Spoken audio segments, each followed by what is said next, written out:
মুসলমান মুসলমানকে ঝগড়া করতে পারে? বলেন, মুসলমান মুসলমানকে ঝগড়া করতে পারে? অথচ বর্তমানে দেখেন মুসলমান মুসলমানের ঝগড়া করে, এক মুমিন আরেক মুমিনকে গালি দেয়, এক মুমিন আরেক মুমিনকে কখন হত্যা করতে পারবে সেই টার্গেট নিয়ে, সেই উপলক্ষ সময় নিয়ে বসে থাকে। আপনি আজকে দেখেন, সারা পৃথিবীর দিকে দেখেন, গণতন্ত্র নামক একটা বিস্ফোরা, এই গণতন্ত্র নামক বিস্ফোরা দিয়ে আমাদের দেশে এবং কি সমগ্র বিশ্বেই যে সকল দেশে গণতন্ত্র নামক একটা বিস্ফোরা আছে, একটা ক্যান্সার আছে, ওই সকল দেশে এক মুসলমান আরেক মুসলমানকে গালি দেয়, এবং কি গালি দেয় তো দেয়, স্টেজে মাইক নিয়ে গালি দেয়। কথা কি বুঝে আসছেন? মাইকে দাঁড়িয়ে দাঁড়িয়ে গালি দিচ্ছে। এক মুমিন আরেক মুমিনকে ধমক দিচ্ছে হত্যা করার। এক মুমিন এক মুসলমান দাবি করা আর এক মুসলমান দাবি করাকে হত্যা করার হুমকি দিচ্ছে, গালি দিচ্ছে। আমি কি ভুল কিছু বলছি? বাস্তবতা আছে না? আপনার আজকের প্রেক্ষাপটে দেখেন, বহির্বিশ্বে যাব না, বাংলাদেশের কথাই বলি।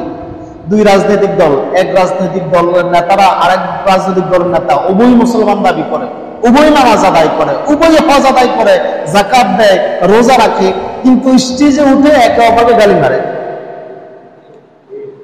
এটা দেখেন না আপনারা? আরো কি দেখা দিতে হবে?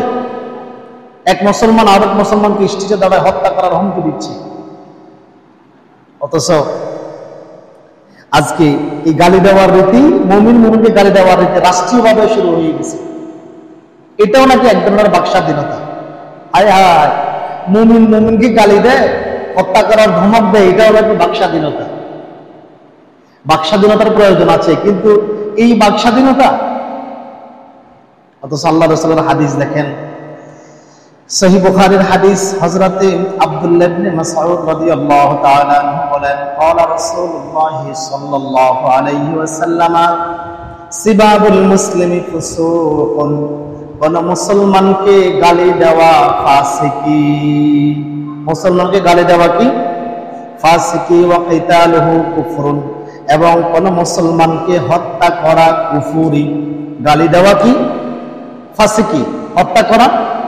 এখন যেই নেতা, যেই লিডার, যেই হোক না কেন, স্টেজে দাঁড়ায় আরেক মুসলমানকে গালি দিয়া ফাসিক হয়েছি, আমরা তারাই আবার আমরা এমপি বানাই, মন্ত্রী বানাই।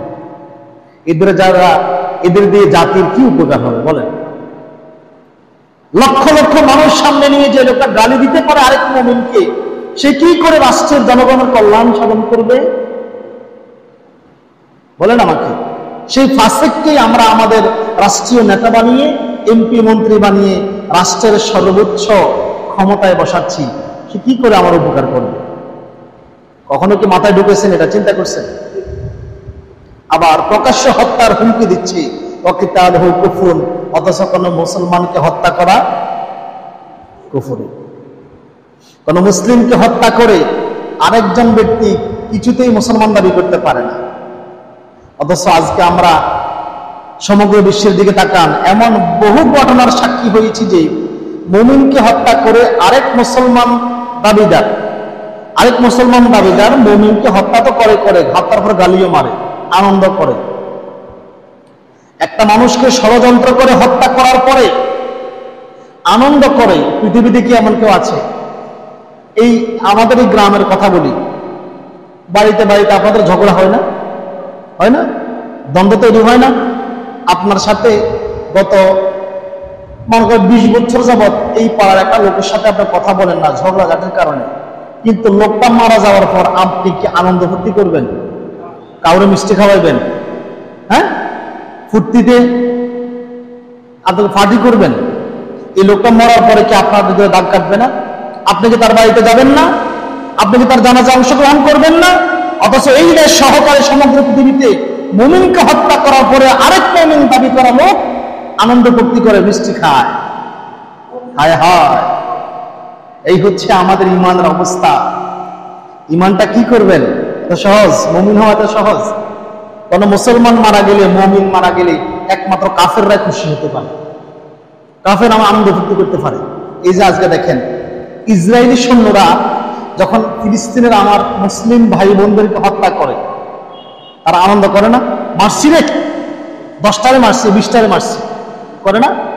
তো এখন আপনিও যদি কোনো মুসলমান ভাইকে হত্যা করে আনন্দ ফুর্তি করেন, আপনি সেই ইহুদি নাসারা খ্রিস্টানদের সাথে পার্থক্য কোথায় আপনার? কথা কি চিন্তা করছেন কখনো এভাবে? কখনো চিন্তা করেন নাই তো? অথচ আল্লাহ তাআলা তাদের জন্য কি ঘোষণা দিয়েছেন? কোরআনুল কারীম সূরা আলে ইমরান আয়াত নম্বর 21, আল্লাহ তাআলা বলেন, ইন্নাল্লাযীনা ইয়াকফুরুনা বিআয়াতিল্লাহ, নিশ্চয়ই যারা আল্লাহর আয়াত সমূহকে, আল্লাহর বিধান সমূহ অস্বীকার করে, আল্লাহর বিধান, আল্লাহর কোরআন অস্বীকার করে, মতানৈক্য পোষণ করে, অস্বীকার করে, মানতে চায় না, আল্লাহর বিধানকে যারা মানতে চায় না, অস্বীকার করে, নিজেরাই একটা আইন সংস্থা তৈরি করে, নিজেরাই মানব রচিত আইন তৈরি করে, আর সে আইন দিয়া নিজেরাই আবার কামড়াকামড়ি করে, যারা এইরকম করে তাদের ব্যাপারে বলতেছেন তারা তো সেই লোক যারা আল্লাহর আয়াত সমূহ, যারা আল্লাহর বিধান সমূহকে অস্বীকার করে। এই তারা যেহেতু আল্লাহর বিধান অস্বীকার করে, আল্লাহর আয়াত অস্বীকার করে, তারা এরপরে কি করে?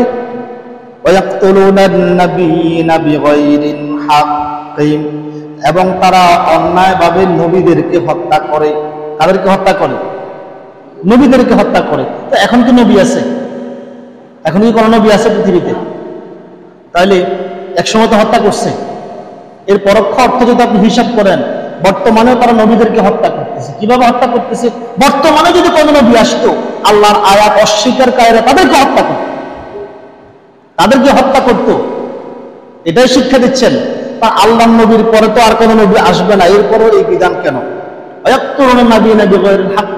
তারা অন্যায়ভাবে নবীদেরকে হত্যা করতেছে।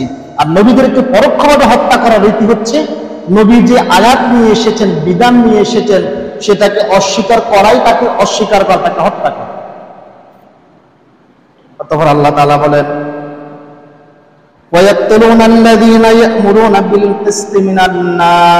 এবং মানুষের মধ্য থেকে যারা ন্যায় বিচারের কথা বলে, ন্যায়ের কথা বলে, ন্যায় নিষ্ঠতার কথা বলে, তাদেরকে অন্যায়ভাবে হত্যা করে।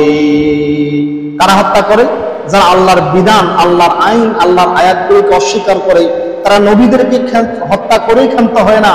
যারা মানুষের নিকট, মানুষের মধ্য থেকে যারা সত্যনিষ্ঠ আদেশ দেয়, ন্যায় পথ দেখায়, সঠিক কাজে আহ্বান করে, ন্যায় বিচারের কথা বলে, উই ওয়ান্ট জাস্টিস বলে, ন্যায় বিচার প্রয়োজন বলে, তাদেরকে হত্যা করে।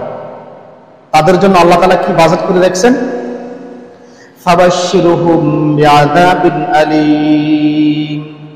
আল্লাহ তাআলা বলতেছেন, ও নবী, আপনি তাদেরকে ভয়াবহ শাস্তির সুসংবাদ দেন। নাউজুবিল্লাহ বলবেন না?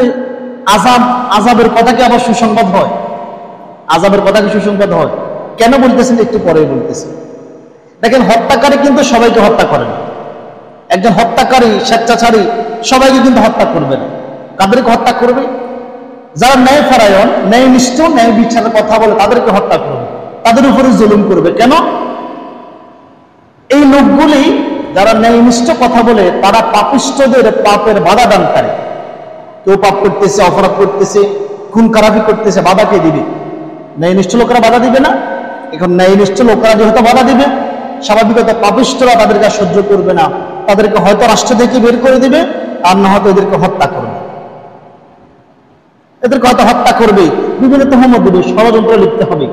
আপনি দেখেন পৃথিবীতে, সমগ্র পৃথিবী দেখেন, ভালো ভালো লোকদের ব্যাপারে, এই যে মুসলমান, আজ পর্যন্ত মুসলমান কোন দেশে হামলা করে লক্ষ লক্ষ খ্রিস্টানকে হত্যা করছে, একটা প্রমাণ দেখাতে পারবেন? কোন দেশের মুসলমান কোন ইহুদি রাষ্ট্রে হামলা করে লক্ষ লক্ষ ইহুদিকে, হিন্দুকে হত্যা করছে, তার আপনাদের কাছে কোনো প্রমাণ আছে? দিতে পারবেন? কিন্তু আজকে মুসলমান ভাই জঙ্গি। ঠিক তেমনি ভাবে যারা ন্যায় নিষ্ঠ কথা বলবে, ন্যায় বিচারের কথা বলবে, এদেরকে তহমত দেওয়া হয়, এটা জঙ্গি, এটা মৌলবাদী, এটা উগ্রবাদী, এটা রাষ্ট্রদ্রোহী। এই সমস্ত অপবাদ দিয়ে দিয়ে তাদেরকে হত্যা করা হচ্ছে। আর তাদেরকে হত্যা করার পর তারা এটাকে আনন্দের সংবাদ মনে করে, ও মারছি রে, মারছি তারা, এই লোকের কারণে বড় বড় বোতল খাইতে পারি নাই, ঘুষ খাইতে পারি নাই, একটু শান্তি মতো নারে নিয়ে ফুর্তি করতে পারি নাই, খাইছি তারা। খাওয়ার পরে, মারার পরে আনন্দ ফুর্তি করে। তাদের ব্যাপারে তারা যেরকম মানুষ হত্যা করে, তারা মুমিনকে হত্যা করার পরে তারা যেমন আনন্দে লিপ্ত হয়, খুশিতে লিপ্ত হয়, আল্লাহ তাআলা তাদেরকে বলতেছেন তারা তো এটাকে সুসংবাদ হিসেবে গ্রহণ করে, এবারে আমি তাদেরকে একটা সুসংবাদ দিই, সেটা কি? ফাবাশশিরহুম বিআযাবিন আলীম, আমি আল্লাহ তাদের জন্য, শোনো নবী তাদেরকে সুসংবাদ দাও, আমি তাদের জন্য ভয়াবহ শাস্তির ব্যবস্থা রেখে দিয়েছি। আল্লাহ সুসংবাদ, শাস্তিটাকে সুসংবাদ দিয়েছেন মানে ধিক্কার দিয়েছেন।